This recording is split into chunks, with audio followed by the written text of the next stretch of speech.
जिस प्रकार से कारगिल युद्ध में पाकिस्तानियों ने NH-1 को कवर कर लिया था, उसके बाद में हमारी भारतीय सेना ने जिस प्रकार एक अदम्य साहस दिखाते हुए एक विकट परिस्थितियों में उस NH-1 को सेव किया और हमारे मुल्क से एक बार फिर से एक पार्ट जो डिवाइड हो जाता लद्दाख, उसको बचाया। मुझे भी जो मेरे शहीद हैं उनसे बहुत लगाव है। उन्होंने जो मेरे देश के लिए और हमारी भारतवासियों के लिए किया है। नमस्कार, मेरा नाम पंडित अभिषेक गौतम है। मैं जिला हापुड़ उत्तर प्रदेश का रहने वाला हूँ। मैंने जो अपने शरीर पे 631 मेरे वीरों के नाम लिखवाए हैं, उससे inspiration no doubt Indian army ही है। वीरों का मक्का मदीना कहे जाने वाले कारगिल द्रास गया और कारगिल वॉर मेमोरियल में मैंने वीरों के नाम देखे तो मुझे महसूस हुआ कि जिस समय हमने एक छोटी उम्र में केवल एक कारगिल वॉर को केवल एक डोनेशन कैंप की तरह हमने चलाया था, क्योंकि हमारी उम्र उस टाइम पे 7, 8, 9, 10 साल की थी। तो हमें याद तो था कि कारगिल वॉर हुआ था, लेकिन कारगिल वॉर में कितनी क्षति हमारे देश के वीरों ने ली थी और कितने परिवार उस टाइम उजड़े थे, कितने यंग ऑफिसर्स और कितने यंग फौजियों ने जान दी थी। वह जानकर के मेरा दिल सच में बहुत नरम हुआ और मैंने अपने आप से वादा किया कि आज के समय में सिंबल ऑफ लव कहे जाने वाले टैटू, जो भी अपने प्यार को दर्शाना चाहता है वह टैटू कराता है। तो मैंने अपने कारगिल के 559 शहीदों के नाम मैंने अपने शरीर पर अंकित कराए। उसके साथ साथ मैंने 11 महापुरुषों के चित्र भी अंकित कराए, जिनकी मैं कहानियाँ पढ़ करके उनसे मोटिवेशन लेकर के बड़ा हुआ।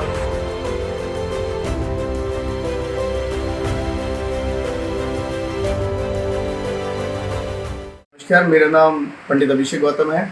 मैं जिला हापुड़ उत्तर प्रदेश का रहने वाला हूँ। मैंने जो अपने शरीर पे 631 मेरे वीरों के नाम लिखवाए हैं, उससे inspiration no doubt Indian army ही है। मैंने जब 2016 में एक बाइक राइड की लेह लद्दाख की, तो लेह लद्दाख आज जिस वजह से बचा हुआ है, जिस वजह से वह राइड जो है, जो हम करते हैं, जो राइडर्स हैं, वो पॉसिबल है। तो कारगिल युद्ध में जिस प्रकार से कारगिल युद्ध में पाकिस्तानियों ने NH-1 को कवर कर लिया था, उसके बाद में हमारी भारतीय सेना ने जिस प्रकार एक अदम्य साहस दिखाते हुए एक विकट परिस्थितियों में उस NH-1 को सेव किया और हमारे मुल्क से एक बार फिर से एक पार्ट जो डिवाइड हो जाता लद्दाख, उसको बचाया। मैं हमेशा से कोशिश करता था कि वीर परिवारों से कैसे मिला जाए और मैं अपने वीर परिवारों से कैसे बता पाऊँ कि मुझे भी जो मेरे शहीद हैं उनसे बहुत लगाव है। उन्होंने जो मेरे देश के लिए और हमारी भारतवासियों के लिए किया है, वो सेम फीलिंग वो मेरे दिल में भी है। तो मैं शुरू से 2010 से मैं बाइक राइड करता आ रहा था। मैंने जितने भी अपने देश के बड़े मंदिर हैं, चारों धाम, सातों 12 ज्योतिर्लिंग और जितनी भी मेरी देवी पीठ है, मैंने सब बाइक राइड करके करी थी। तो जब मैं एक वीरों का मक्का मदीना कहे जाने वाले कारगिल द्रास गया और कारगिल वॉर मेमोरियल में मैंने वीरों के नाम देखे तो मुझे महसूस हुआ कि जिस समय हमने एक छोटी उम्र में केवल एक कारगिल वॉर को केवल एक डोनेशन कैंप की तरह हमने चलाया था, क्योंकि हमारी उम्र उस टाइम पे 7, 8, 9, 10 साल की थी। तो हमें याद तो था कि कारगिल वॉर हुआ था, लेकिन कारगिल वॉर में कितनी क्षति हमारे देश के वीरों ने ली थी और कितने परिवार उस टाइम उजड़े थे, कितने यंग ऑफिसर्स और कितने यंग फौजियों ने जान दी थी। वह जानकर के मेरा दिल सच में बहुत नरम हुआ और मैंने अपने आप से वादा किया कि आज के समय में सिंबल ऑफ लव कहे जाने वाले टैटू, जो भी अपने प्यार को दर्शाना चाहता है वह टैटू कराता है। तो मैंने अपने कारगिल के 559 शहीदों के नाम मैंने अपने शरीर पर अंकित कराए। उसके साथ साथ मैंने 11 महापुरुषों के चित्र भी अंकित कराए, जिनकी मैं कहानियाँ पढ़ करके उनसे मोटिवेशन लेकर के बड़ा हुआ। साथ में इंडिया गेट, जो अब तक जिस समय मैंने टैटू कराए थे, शहीद स्मारक और शहीदों के नाम के लिए जाना जाता था, और एक अमर जवान ज्योति का मैंने चित्र बनवाया। उसके साथ में मैं वीरों के परिवार से मिलना स्टार्ट किया। तो मैंने अब तक 631 लोगों के वीरों के नाम मैंने अपने शरीर पर लिखवाए हैं, जिनकी फैमिलियों से मैं मिल चुका हूँ, उनके नाम भी मैं ऐड कराता हूँ।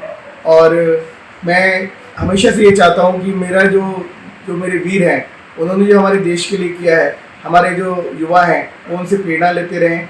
वह हमेशा अपने कोई भी अपने घर का त्यौहार, अपनी जन्मदिन हो, मैं सबसे पहले अपने वीर परिवारों के साथ सेलिब्रेट करता हूँ, फिर उसके बाद अपने घर वालों के साथ मनाता हूँ, क्योंकि मैं जानता हूँ कि आज जो हम सांस ले रहे हैं उसका जो कारण है वो हमारे वीर हैं, जिन्होंने सेल्फ अपनी एक इच्छा से, स्वयं इच्छा से अपने प्राणों की आहुति अपने देश के लिए, अपने समाज के लिए दी। कितने परिवारों से अब तक मिल चुके हैं और क्या प्रेरणा उनसे ली है?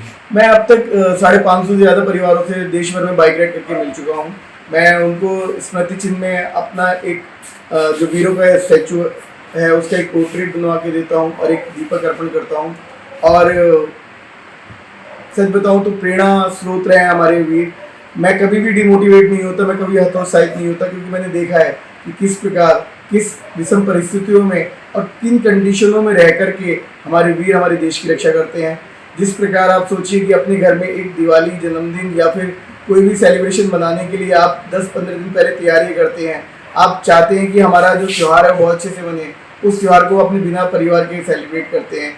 वह सीमा पे सुरक्षा में लगे रहते हैं और उसी वजह से आज हम अपने देश में सारे त्यौहार और हमारी जितनी भी सुरक्षित हैं, उनकी वजह से आज हम सुरक्षित हैं।